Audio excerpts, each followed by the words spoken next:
Hello, friends. Ruben here.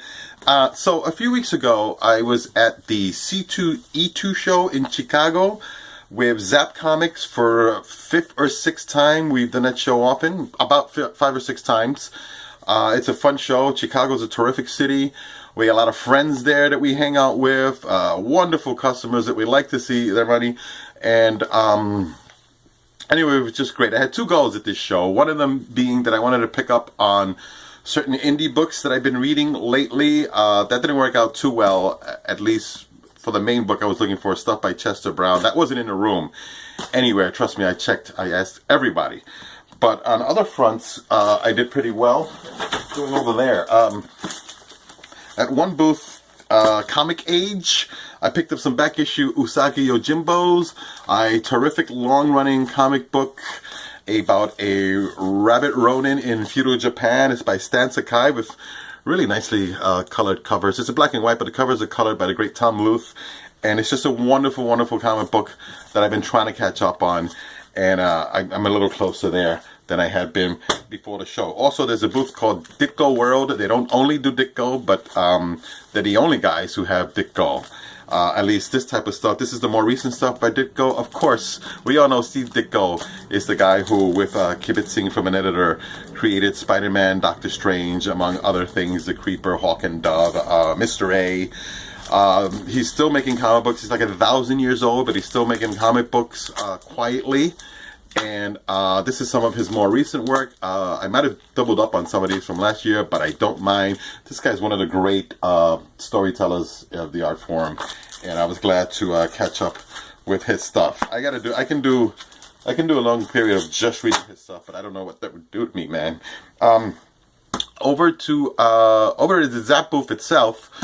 My other goal for the show was to take as broad a look as possible at the image glut of the past few years, and that was pretty easy with Zap because there was he had a great stock of paperback and hardcover books, $7 per, 3 for $20. And, I'm unemployed, so I get a little shave off the top. Plus, I brought in a couple of comics that I had for some years that I paid nothing for. That helped the price even better. So I got a nice, almost a full half box here of stuff that I paid virtually nothing for. It's wonderful. Now, they did have a tremendous amount of that type of stuff. I didn't get them all because there was other stuff I wanted to get. Plus, the little time that I have to shop for myself while I'm at the booth. Well, let's just say I looked for creators I'm familiar with, or, what are you going to do? Nice covers, and I flipped through for nice artwork. And, well, look, here's what I picked up. Like, for example, first of all, I grabbed Satellite Sam. I had seen this around before, volumes 1 and 2. Art by Howard Chaykin, with whom I am familiar. Check that out. Good stuff, huh?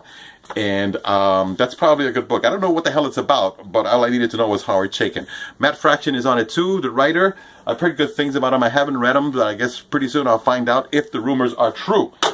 There was also Autumn Lands, which looks really good, by Kurt Busiek, who I'm familiar with from mostly from Thunderbolts and Astro City. I mean, he's done a bunch of other stuff, but those are the things I've enjoyed the most from him. And I'm not familiar with this artist, Benjamin Dewey, but I just flipped through, and it looks like, pretty fun fantasy art. Let's see what else. There was Bitch Planet, the first volume of Bitch Planet. People have told me that that's a lot of fun. I'm going to find that out. Hillbilly by Eric Powell of The Goon. That's probably a very fun book. There's Royal City by Jeff Lemire, whose work I also enjoyed very, very much. There he is. Then there was other stuff. Letter 44, which I've seen around. I don't know anything about it, but I keep seeing it around, and it's always cheap, so what the hell. This is actually volume 4. I didn't realize. But that's okay, because I later found earlier ones really cheap. It's a book called Mythic. I do know Phil Hester from The Coffin and other things back in the day. That logo is difficult, man. When the first time I saw this comic, I'm like, I don't even know what the hell the title is. But anyway, that looks like it may be a very fun book to read. I don't want to get into this one only because it's a gift for someone. I don't need to see it here. There was more stuff, like there was 3 volumes of Morning Glories, which had come to my attention years ago when I was with Forbidden Planet. I read the first one, and while it was entertaining, I had just finished watching Lost, the TV show, and evidently Nick Spencer here was a big fan of that because he rewrote it into this thing. I mean, like I said, it was entertaining, but it was too soon. But now I'll catch up. There's a big chunk of it there. I don't know how long it went, but there's a big chunk of it there, and I'll decide whether or not I want to keep going with that. A more recent Mind Management collection by Matt Kintz. This I know is terrific. I read the very beginning of it, and it's a lot of fun. Matt Kintz is a terrific storyteller. A nice hardcover of the first Low, which I don't know anything about. But it's Rick Remender, who has also been recommended quite a bit. The first Deadly Class, which my colleague Nick says I should read because he likes it a lot. This big collection. This is not the Image. It's a Dark Horse collection of the Mr. X from Dark Horse, the more recent incarnation. Well, I mean, I don't know if it's any different from the original Mr. X from Vortex, which I enjoyed, 100 years ago. And he came back, and I'm going to find out and catch up with him. Whoa, I almost dropped this box. That was a stupid way to put it there. Interesting, weird books from Neil Gaiman. How to Talk to Girls at Parties. Maybe that'll be instructive enough to help me out. Here's another one called Forbidden Brides of the Faceless Slaves in the Secret House of the Night of Dread Desire. I think he used all the words in the title. There's no words to use in the story itself. Nothing left. Here's another one from Dark Horse, The Black Beetle. Dave at work says that this is right up my alley. We'll find out if Dave knows what he's talking about. Then there was one from Avatar, Fashion Beast. You had me at Alan Moore. And we'll see how that goes. And then there were some, this used to be what I was mostly going after about a year ago. Single issue comics. He always a great selection of that stuff at Zap. $2 per. And I just grabbed a whole bunch of stuff, but just filling in some gaps. A lot of Bronze Age stuff. And especially Superman is the stuff that I've been collecting heavily for the past few years. I think I had a solid 50-year run of Superman at this point, and I have been reading them. Although I'm in the mid-60s and oof. Anyway, there were other interesting things at other booths. A Little War of the Worlds, another War of the Worlds collection. I have a few of these. It's a whole section of my thing. It's another adaptation of that famous story, and it looks like it could be a lot of fun. Curiously, there is no mention whatsoever of who wrote or drew this. Only H.G. Wells gets credit, and there's nothing else. It's not familiar to me, but maybe I can blah, blah, blah. There was a book of interviews with Chris Ware. That's probably going to be somewhat illuminating. And then there was this booth called First Aid Comics, which I believe is out of Chicago. They had a bunch of good stuff for me. Mostly the first Cobalt 60 collection. I don't know if it's a collection or whatever it is. I've been looking for this for a while. I've had the later issues. Don't worry, I did not pay that. I never paid the sticker prices. Retail is for suckers. They also had a big set of books, graphic novels, that were marked at half the cover, and then he told us to go ahead and take half off of that. So I'm like, okay, no problem. There's Sex Castle, which is also recommended by my colleagues. There was one called The Juice Squeezers by Dave Lapham. Dave Lapham, Warriors of Plasm, Stray Bullets, Young Liars. A great creator, a writer, artist who I follow very well, but not well enough to have known that book existed. But now I have it. Here's a book I've seen around quite a bit, and I finally picked it up. The Tales from the Con, with art by Chris Giarusso, who's a swell guy. A Tony Millionaire hardcover. Billy Hazelnuts. That's going to be fun and funny, no doubt about it. A later Wet Moon. I've got the earlier ones, which this was recommended to me some time ago. I've accumulated them. I haven't read them. I have a lot of books. I'll get to them. I'll get to everything. I just need to live forever. Another book by Tim Seeley, action figure collection. That's probably fun. Something called First Moon. Is this another? No, this is AIT Planet Lar. I don't know. It just looked interesting. And here are some, I guess, non-fiction type books. Paracomic, The Story of Michael Albert and Participatory Economics. If I can make out the words, I'll read that. Maybe I'll learn something. There's another one called Fight the Power, which is a history of protests.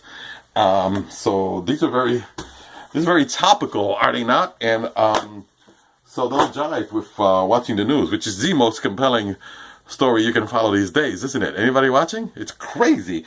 There were some hardcovers. So where did I get this? I forget the name of that booth, but there's a nice collection of pre-code horror there. Eerie, the first Eerie series, not the Warren one. Comics, Strange Fantasy. So that's probably really fun pre-code stuff. There were some Marvel Masterworks. I got a Daredevil Marvel Masterworks. This is from the early 70s, I believe. Ms. Marvel, the second volume, completing the set of her first series. I have those comics. I bought those off the rack when I was a kid, but it's nice to get these very clean reprints. And by the way, this one also has Avengers 200 and Avengers Annual 10, so it's a really nice package. So that's that fun. There were some other stuff. An issue of Draw, DC Comics, a guide to writing by, what's it, Denny O'Neil. That's probably interesting. DC gave away a reprint of Metal One, so that's probably the only way I'd ever get a look at that. This was their show guide. Oh, was that Death Gambit? I hadn't even actually looked at this. Anyway, Marvel stuff. So I haven't looked at this yet, but I will one day. Here's another Masterworks from the Encounter booth. They're out of Allentown, Pennsylvania. Look at this. I like that. It's a $60 book for $20. And I got other books from him. The First Sergeant Fury, which I've never seen in a hardcover at all. Isn't that odd that that's the one that has always eluded me all this time? Anyway, I'll finally get around to reading it anyway, even though I read some of them in reprints already. This is much cleaner, unedited reprints I can look at. Anyway, like I said, as nice a price as that is, I ain't pay that either, baby, because Oliver and I... You know, also from that other booth where I got those hardcovers, I got some more interesting things. A collection of the Silly Symphonies strip, which claims to have the first appearance of Donald Duck in there somewhere. So that'll be interesting and fun. I got a big set of strip collections that, you know, again, I just got to live forever to get through all of them. Here's another one that I wasn't aware of and didn't know anything about. Beyond Mars, but it's a complete collection of this strip. It looks competent enough. It's in color, and it looks like a lot of fun. And it was. I know Lee Elias. I know his work anyway. I didn't mean to flip you off, my friend, but it was at a nice price. But I bullshitted and got him to drop it even more just because there was a little tear there. Sometimes that works out okay. You know, a lot of times I'll just say to these guys, I'll just rattle off some crap about their prices, and they'll give me a break anyway, you know. Fortune favors the bold. So that was all the stuff that I picked up at in Chicago at C2E2. So maybe we'll be back next year and I'll pick up even more stuff. Who knows? I certainly went to other shows after that, and I'll show you some more of that stuff at some point in the future. Oh, where was the camera? All right, whatever.